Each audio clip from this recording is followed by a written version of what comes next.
तो आप लोग आ ही गए थंबनेल देख के। गलत क्या लिखा है? क्लिकबेट थोड़ी है, सही तो लिखा है। ये वीडियो इस बारे में नहीं है कि प्रज्वल कौन है, उसने क्या किया, कि वो तो हमारे नीतीश राजपूत जी बहुत अच्छे तरीके से कवर कर चुके हैं अपने वीडियो में। अगर उनकी वीडियो देखनी है तो link is in the description. मुद्दा यहाँ पे ये है कि जो मैंने थंबनेल में डाला कि मेरे बेटे को कोई हाथ भी नहीं लगा सकता, उस बात में कितनी सच्चाई है।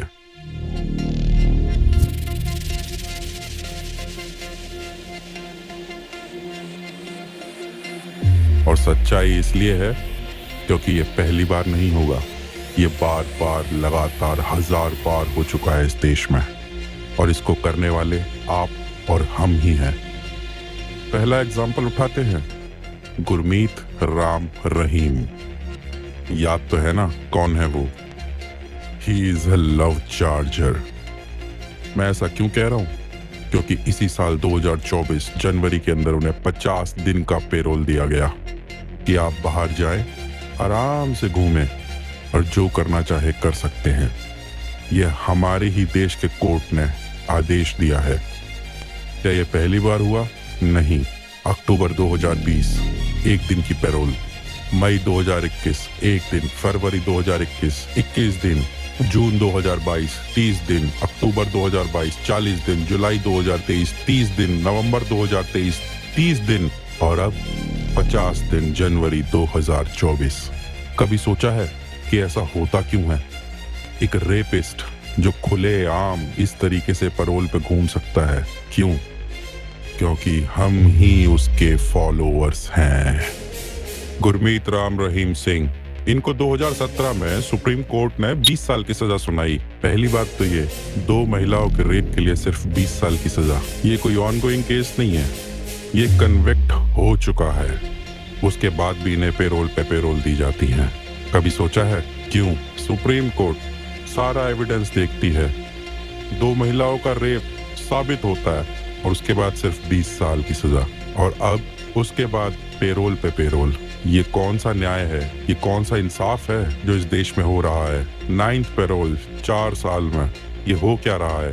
बेसिकली एक कन्विक्टेड रेपिस्ट, उसको सरकार कहती है कि आप बाहर जाके आराम से घूमो, क्योंकि वो 5 करोड़ फॉलोअर्स को बहुत आराम से इन्फ्लुएंस कर सकता है। वो फॉलोअर अभी भी आते हैं, जिसके सामने सर झुकाते हैं, इसका कहना मानते हैं, और जिस गवर्नमेंट को सपोर्ट कर देता है वो गवर्नमेंट जीत के बहुत करीब पहुंच जाती है। तो यानी अगर आपके फॉलोअर्स हैं, आप किसी को भी इन्फ्लुएंस कर सकते हैं और इस सरकार को वोट दे सकते हैं, तो आप रेप कर सकते हैं, मर्डर कर सकते हैं, आप कुछ भी कर सकते हैं, आपको कोई हाथ नहीं लगाएगा। तो प्रज्वल के साथ क्या होगा अब आप खुद जानते हैं। अगर प्रज्वल और उसके पिता सरकार बना सकते हैं, गिरा सकते हैं और अपनी वोट इन्फ्लुएंस को दिखा सकते हैं, तो कोई भी सरकार इनके अगेंस्ट नहीं जाएगी।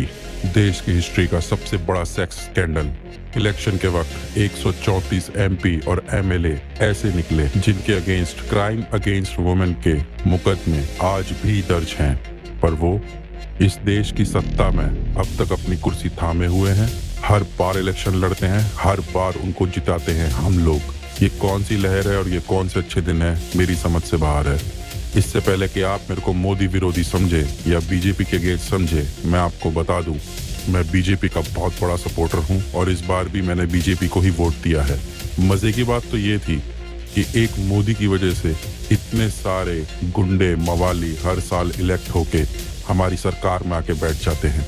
जब इस बार मैं घर गया तो मेरी माँ भी मुझे यही कह रही थी कि इस बार जो कैंडिडेट है उसने कुछ किया ही नहीं, वो तो हमारे घरों तक भी नहीं आया, उसने तो बस इतना बोला मैं यहाँ हूँ, सारे यहाँ आ जाओ। ये किस तरीके से वोट मांग रहा था हम भी नहीं समझ पाए, क्योंकि उसको खुद पता था वो जीतेगा जरूर।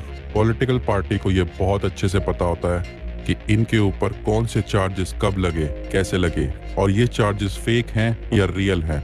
इसी तरीके से बीजेपी को भी मालूम था प्रज्वल के केस में कि ये क्या इंसान है, फिर भी उन्होंने हस्तक्षेप नहीं किया। और जब अभी एक बहुत ही वरिष्ठ और माननीय नेता से ये बात पूछी गई कि आप क्या सोचते हैं, तो उन्होंने जवाब दिया कि अगर कर्नाटक सरकार कोई भी एक्शन नहीं उठा सकती तो हम एक्शन उठाएंगे, लॉ एंड ऑर्डर उनके हाथ में है कि कर्नाटका की गवर्नमेंट जो कांग्रेस के हाथ में है वही सब कुछ कर सकते थे, ये लोग नहीं कर सकते थे।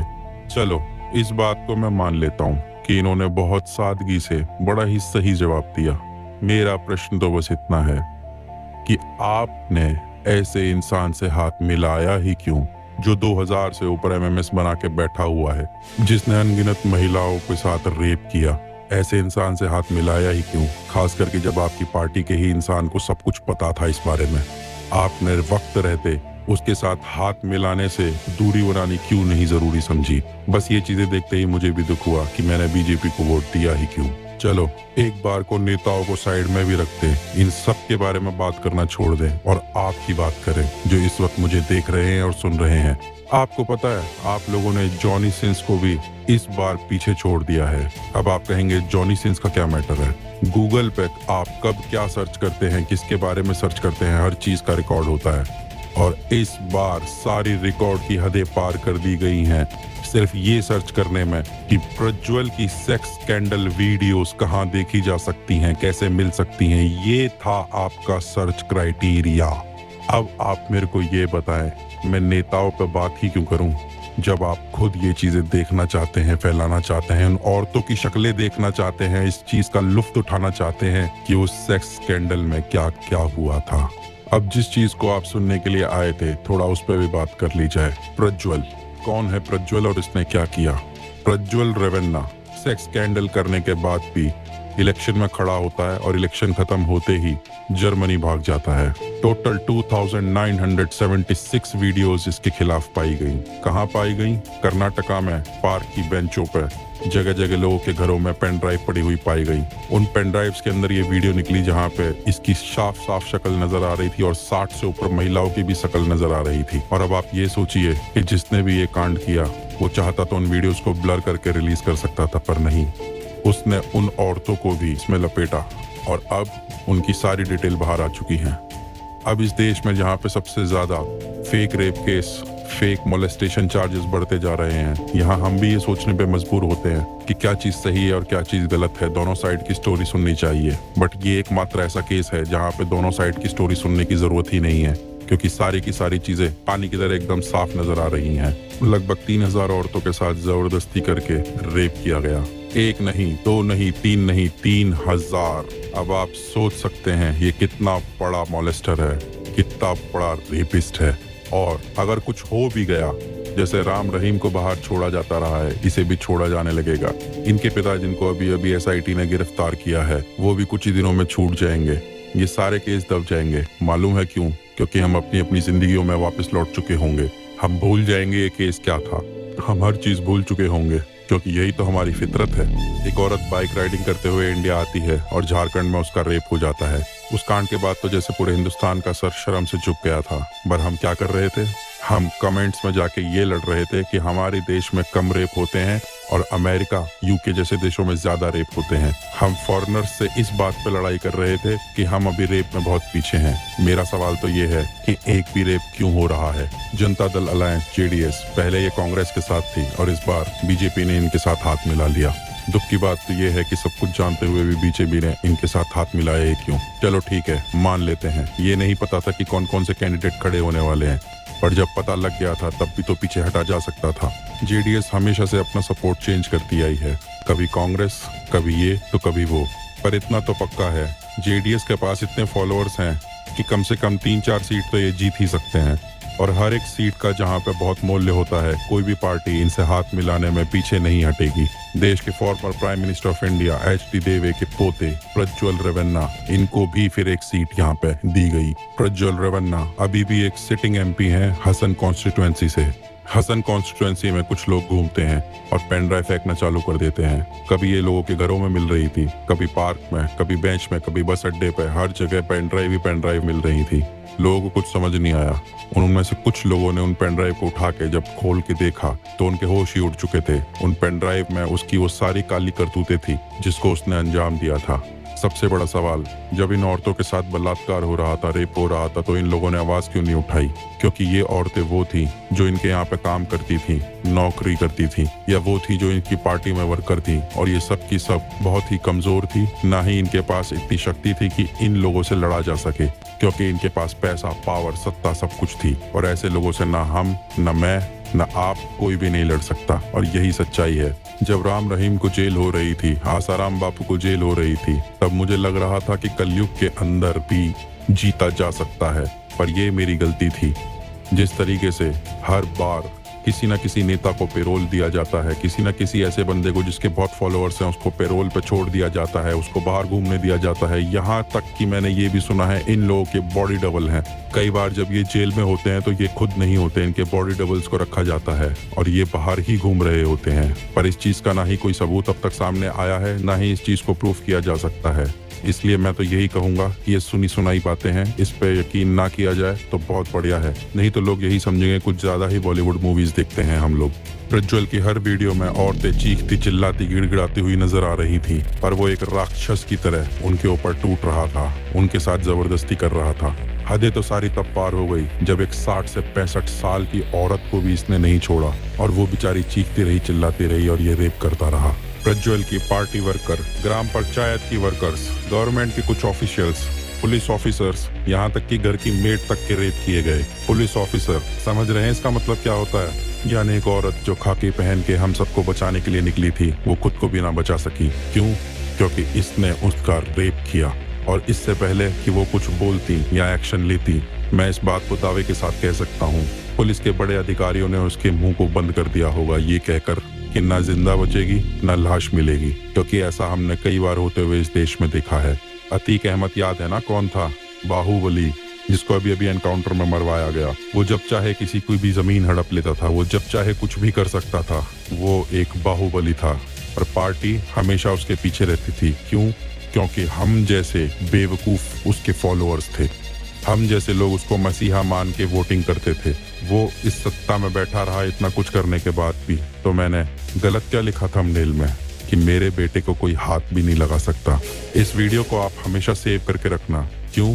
क्योंकि ये हमेशा आपको इस बात का एहसास जरूर दिलाएगी कि मैंने आज जो भी बोला वो एकदम सही बोला। शुरुआत में आपको सब नजर आएगा, कोर्ट केस, कचहरी, लैंडमार्क जस्टिस, इतने सालों की जेल, पर अंत में ये लोग पेरोल पे बाहर घूमेंगे। ये वैसे ही पैसा बनाएंगे जैसे आज तक बनाते आए हैं। इनकी पावर भी उतनी रहेगी, इनका रुतबा भी उतना रहेगा, और हम लोग ये भूल चुके होंगे। आप में से कितने लोगों को पता था कि राम रहीम पेरोल पे बाहर घूमता है? मुझे भी नहीं पता था। 27 अप्रैल 2024 जब प्रज्वल अपने डिप्लोमेटिक पासपोर्ट को इस्तेमाल करके देश के बाहर जा चुका था जर्मनी में, तो उसके अगले दिन ही एक 47 साल की बूढ़ी महिला जो उसकी फैमिली में काम करती थी, उसने एक FIR दर्ज करवाई प्रज्वल और HD रवन्ना, उनके पिता के खिलाफ। जो 6 फीमेल मेड पहले से ही काम कर रही थी, उन्होंने इस फीमेल मेड को बोला कि जब प्रज्वल घर आए तो उससे दूर रहना। फिर जिस दिन उसने काम करना चालू किया, उसके 3-4 महीने बाद ही उसने जबरदस्ती करना शुरू कर दिया। उसके साथ बहुत गंदी गंदी हरकतें करी। जब इस चीज की कंप्लेन करने वो उनके पिता के पास गई, तो पिता ने ही उसके साथ शोषण करना शुरू कर दिया। ये हैं वो बाप बेटे जिनकी पावर इतनी बढ़ चुकी है कि इन्हें किसी भी चीज से डर नहीं लगता। और इस पे भी पुलिस उल्टा पूछती है कि इतने दिनों बाद क्यों आए हो? तब उस औरत ने बोला कि अब जब ये केस बाहर आ चुका है और हम लोगों के चेहरे भी सबके सामने आ रहे हैं, तो मेरे अंदर इतनी हिम्मत आई कि मेरे को अब इसको जाने नहीं देना है, मेरे को इसे छोड़ना नहीं है। मुझे आज नहीं तो कल रिपोर्ट करना ही था, इसलिए मैं रिपोर्ट कर रही हूँ। इसी सबको देखते हुए under IPC section 354A sexual harassment, 354D stalking and 506 criminal intimidation और 509 वर्ड, जेस्चर और act intended to insult the modesty of a woman के अंतर्गत इन दोनों के अगेंस्ट FIR दर्ज कर दी गई। प्रज्वल रवन्ना का पूरा केस बहुत ही बारीकी से डिटेल में डिस्कस किया गया है नीतीश राजपूत की वीडियो में।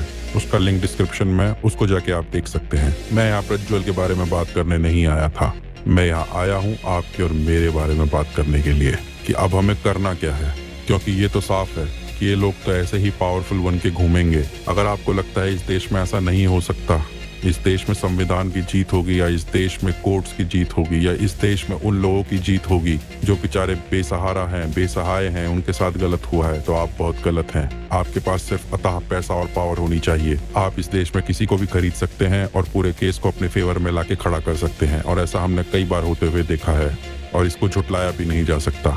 अगर हम बंगाल की ही बात करें, टीएमसी लीडर शेख शाहजहां, कई महिलाएं इसके खिलाफ पहले ही बहुत सारे केस दर्ज करा चुकी हैं। शेख शाहजहां, जिन्हें बेताज बादशाह के नाम से भी जाना जाता है, जो कि कई लोगों की जमीन इलीगली हड़प लेता है और कई महिलाओं को सेक्सुअली असॉल्ट करता है, पर उसके पावर को कोई चैलेंज नहीं करता, उसके खिलाफ कोई एक्शन नहीं हो पाता। क्यों? क्योंकि उसके फॉलोअर्स आप और मेरे जैसे ही हैं, अनगिनत। हर बार वो इलेक्शन भी जीतेगा, हर बार वो अपने हिसाब से किसी से कुछ भी वोटिंग करवाएगा। ममता बनर्जी सबसे ज्यादा फीमेल वोटर्स को लेके जो चलती हैं, वो तक इसके खिलाफ कुछ नहीं बोलती हैं। क्यों? वोट का गेम नहीं है क्या ये? एडी जब बंगाल में आती है शेख शाहजहां के खिलाफ कार्रवाई करने के लिए, ममता दीदी तो उन्हीं के अगेंस्ट खड़ी हो गई थी। जब बीच में सीबीआई को लाने की बात हुई कलकत्ता हाई कोर्ट द्वारा, तो ममता बनर्जी सुप्रीम कोर्ट में जाके बैठ जाती हैं इस डिसीजन के खिलाफ। तो अब बताइए ये क्या हो रहा है इस देश में? वेस्ट बंगाल की सीआईडी को सीबीआई ऑर्डर करती है 2024 5 मार्च को कि वो शेख शाहजहां को सीबीआई के ऑफिस में लेकर आए, पर सीआईडी ऐसा कुछ भी नहीं करती है। जब इस देश का कोर्ट ये तक कहता है ममता दीदी को कि आप एक अक्यूज को प्रोटेक्ट करने की कोशिश कर रही हैं, तो भी कोई कुछ नहीं कर पाया। तो यहाँ पे दोषी कौन है? आप, मैं या ये पूरा ब्रह्मांड? क्यों हम ऐसे क्रिमिनल्स के पीछे भागते हैं? क्यों इन लोगों को हमने अपना मसीहा बना के रखा हुआ है? ये मेरी समझ से बाहर है। अभी काफी समय तक आप ये देखने वाले हैं कि इसको अरेस्ट कर लिया, उसको अरेस्ट कर लिया, ये कर दिया, वो कर दिया, और जैसे ही ये मामला शांत हो जाएगा, ठंडा हो जाएगा, तब आपको समझ आएगा कि आप तो सब भूल चुके थे और उनके फॉलोअर्स बढ़ते जा रहे थे और कहीं भी कुछ भी ऐसा नहीं हुआ जो होना चाहिए था। यही तो दुर्भाग्य है इस देश का, यही तो रोना है इस देश का कि हम जानते सब कुछ है, हमें पता सब कुछ है, फिर भी हम चाह के भी कुछ नहीं कर सकते। हाँ, एक अकेला इंसान कर भी क्या लेगा? 100 बंदे भी क्या ही कर लेंगे?